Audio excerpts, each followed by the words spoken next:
about this guy. So they launched an investigation, figured out who the suspect was and a vehicle description, sent out information to officers, and so we were on the lookout for him for the last few weeks.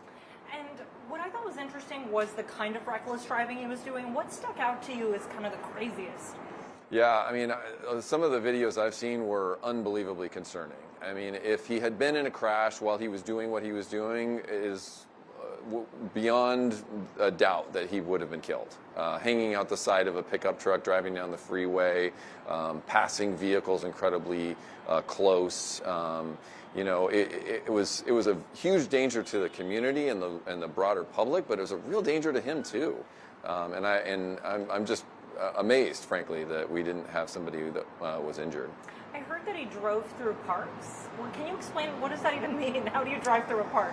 Well, I mean, you know, he had a pickup truck. I don't know how he accessed the park, but I mean, some of them are just, you know, out in neighborhoods and just have a curb that you have to drive up over. And we have that happen sometimes where we'll have people that'll go in parks and do burnouts. Incredibly, not only dangerous, but very destructive to the parks. So very, very illegal. Do you have any locations of interest where this guy would do his reckless driving? It was not just in Portland where he was doing this conduct. It was throughout the metro area. I think there were some locations maybe in Beaverton, on the west side where he was seen. I don't have a comprehensive list, so I can't tell you right now.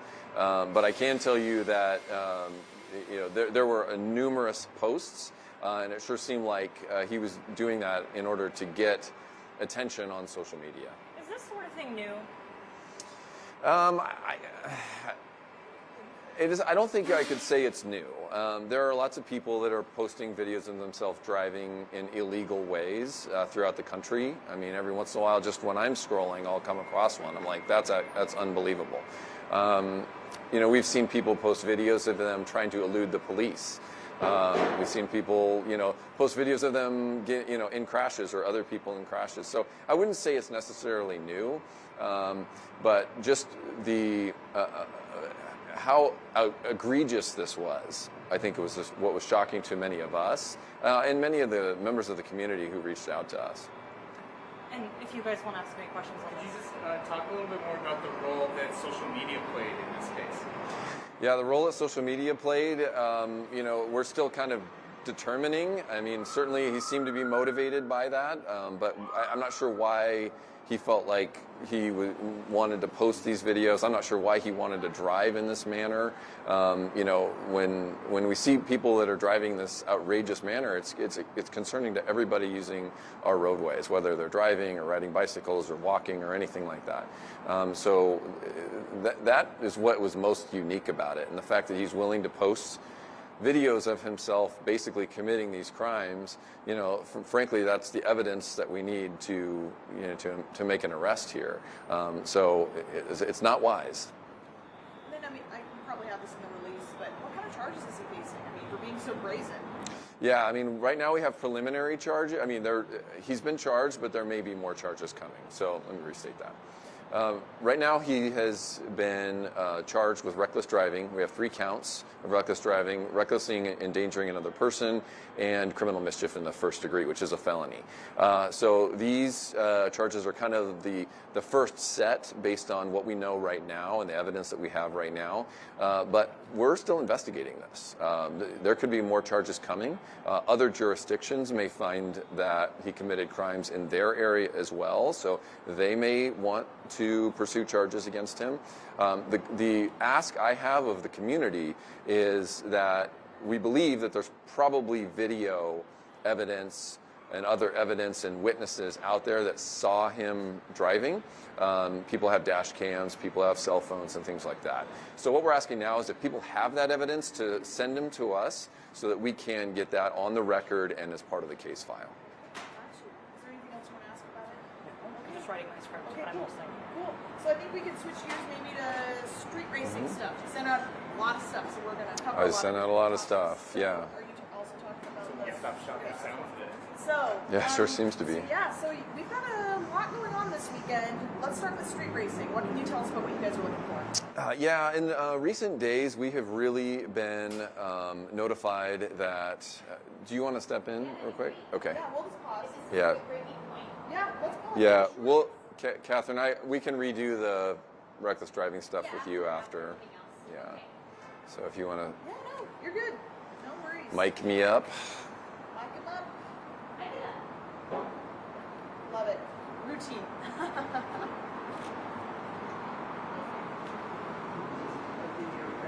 Oh, I'm sorry. Here, I can duck out actually. Thanks, Hey. I'm gonna go on this side. Yeah, you're going to have to kind of work around the other.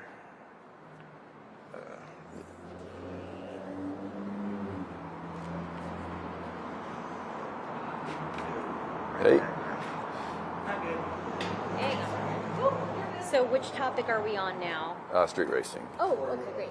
I kind of thought that was a good segue. I guess Yeah. is it better so long that people do donuts? Yeah, I mean, it has a variety of names. Street takeovers is what they say in the ORS. So yeah, it should probably be.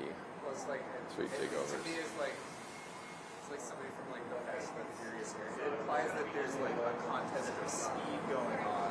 Yeah. I feel like both of these, it is just like A lot of them are sideshows where they're doing the spinning, right? I've heard sideshow also used as a word too. Yeah, Describe that. yeah, and frankly, they're often doing both. We have them where they're racing, and Drive where there's like that long Yep. straight stretch that goes yeah. back and forth. So they're a little bit interchangeable. I will use both, and that's fine. So I guess a good question would be, are we expecting Are we ready? Okay. We're going to Yeah. get started.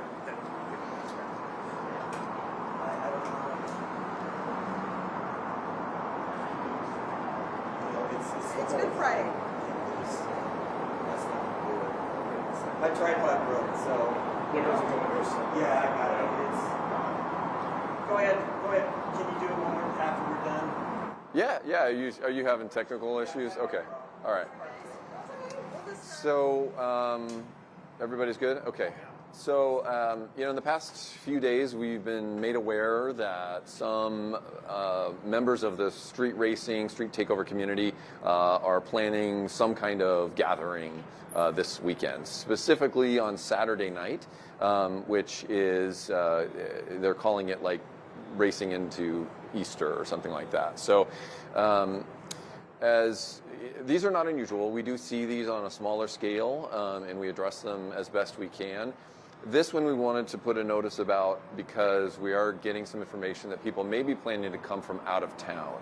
When we see people who are coming to Portland from elsewhere to engage in this activity, dramatically more cars will show up, dramatically more spectators will show up, and it will become a much more concerning, basically crowd control event. In addition to the reckless driving and the behaviors related to that, we need more resources to address it because of the crowds and the people that are there. In the past, we have seen not only people spinning tires and going in circles and doing donuts and things like that, but we've seen reckless driving racing where we've got multiple cars racing or extremely high speeds. We've seen situations where people are armed with guns. We've had shootings happen at these before. We've had people shooting off fireworks into crowds of people. We've seen people be struck by vehicles and seriously injured, and we've seen people killed. So these are super concerning, and when we get information that they could be a larger scale event like this one, we want to let the public know about it, and we want to let them know about it, that we're aware of it, and we are preparing to address this behavior. There are some very serious consequences that can come from engaging in this type of street racing behavior. If someone engages in a street takeover with a vehicle, they may lose their car. There is a process called criminal forfeiture, which allows the district attorney's office to request the court grant forfeiture of the vehicle. So people may not get their cars back if they engage in this type of activity. We've actually forfeited 4 cars already since this new law went into effect. In addition, people can be arrested and charged with serious crimes. Cars can be towed, and there's a lot of potential criminal consequences right on top of, people might be killed or hurt, and it can really change lives when we see this kind of activity. Obviously, we know that there are these consequences. I mean, it just doesn't change from what happened last time. But last time, the police kind of stood back, right? What is the plan this time? tackle this issue? Yeah, there are times where we have the resources to address these types of behaviors in these gatherings, and then there are times where we don't. We are asked frequently to respond to all kinds of public safety situations, and if there is no officers available or very few officers available, yeah, it can be difficult for us to go in and address what is essentially a crowd management issue. So are you going to have the resources this time? We have extra resources on hand, and our plan is to interdict this behavior. And so, what have you guys taken from, we've been, feel like it's, what have you taken from your previous, event, street takeover, handling of things? What have you taken from recent ones and taking this one happening now? Yeah, that's a good question. I mean, we continue to evolve in our response and evolve in how we utilize our tools and how we address these. There were times, and I can't get into the details, but there were times where we would just try to bring a bunch of cops in and try to break up an event. Now, sometimes what we'll do is we'll observe the event, get probable cause to arrest specific people who are engaged in the most egregious behavior, and then we'll target them when they're away from the larger crowd. We've put out some videos in the past couple of years of people who are being arrested away from after the fact, because that allows us to do so safely. One of our major concerns is that when we try to stop a vehicle that's engaged in this activity, is that driver will try to elude at high speed.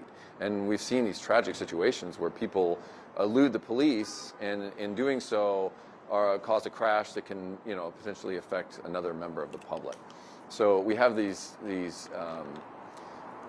competing interests that we want to stop the behavior, we want to arrest people where appropriate, and we want to protect the larger public. So we're always weighing those risks and trying to address it the best way we can. Now, is that another one of those kind of messages that you're trying to send? Is just because there's not a police unit right behind you doesn't mean that you're not necessarily being watched? One of the messages that we're trying to send to the street racing community is that just because they don't see cops doesn't mean that we're not there, and doesn't mean that we're not watching. We have used our airplane to observe. We've used drones. We now have a great drone program. We've used those to observe. We have utilized situations where we have officers that are observing from afar and gathering intelligence and investigating from afar.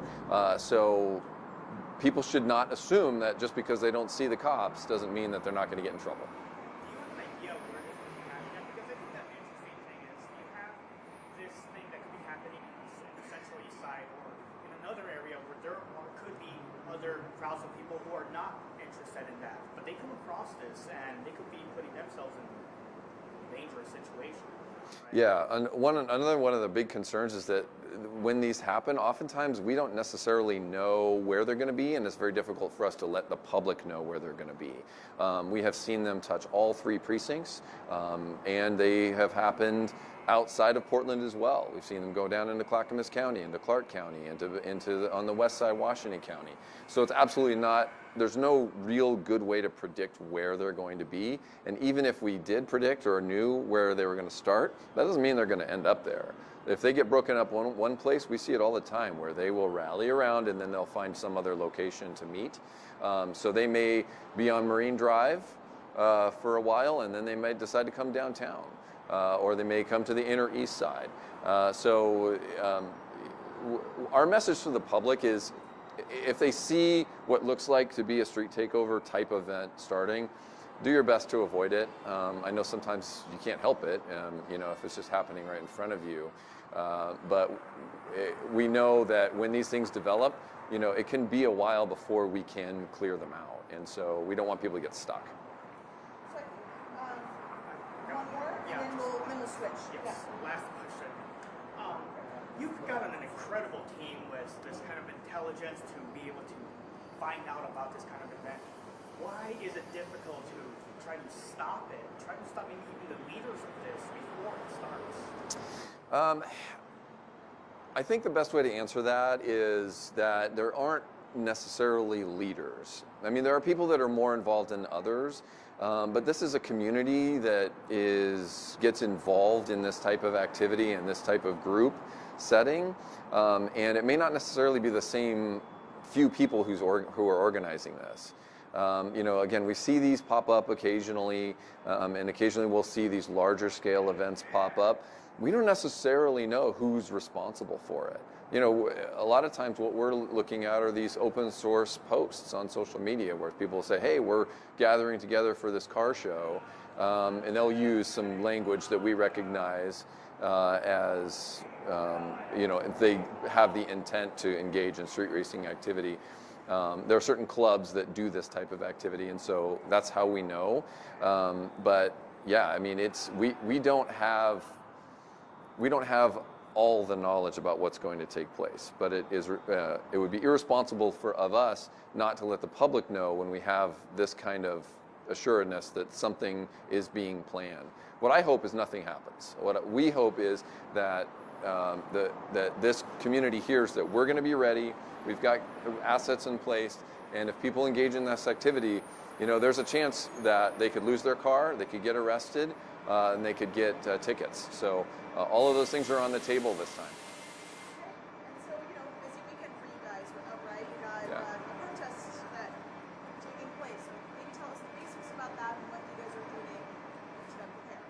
Yeah, we have another, what we think will be a pretty large gathering happening in downtown Portland sometime midday on Saturday.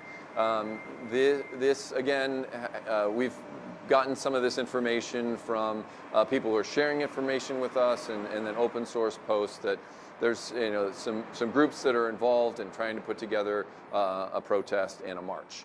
And like the one that was 2 weeks ago, we wanted to let the community know ahead of time that this could be happening, and let them know that we don't necessarily know where this is going to be taking place. The information that we have is that the intent is to start at Pioneer Courthouse Square and to march somewhere, but we do not know exactly where and exactly when. So our message is come downtown, enjoy our city, but just be aware that there will be people, and there could be some street closures, and that might not be expected. Our ask from the folks that are involved in these events is to reach out to our dialogue officers. Our liaison officers are working to help facilitate a march and allow these folks to utilize their free speech activity, their gathering. All of that is absolutely fine. But if we are able to learn what the route is and where they're going, then we can get ahead of it. One of the horrible scenarios that we can imagine is there's a march going on, and then there's a conflict with cars and people get hurt. So we want to avoid that. So this really is just about public safety. So we've asked these folks to reach out to our dialogue officers or apply for a permit on the website for the Portland Bureau of Transportation. That will really help us out. And do you have a question? No, separate. Okay. So a couple weeks ago, that protest or those marches where several folks were out and about. What did you learn from that? Are you expecting it to be that big? Well, I mean, one thing we learned from the 2 weeks ago thing is that we can't necessarily predict how big it's going to be. We were thinking hundreds, maybe a few thousand, and it was in the tens of thousands. So, we're definitely not going to say that we know how many people are going to show up, because we don't. We do know it's going to be nice weather, and we do know that there's a lot of momentum right now in the community that wants to have their voice heard. That's absolutely legal and lawful, and we encourage that. All we ask is that you allow us to help with public safety and preparing for this.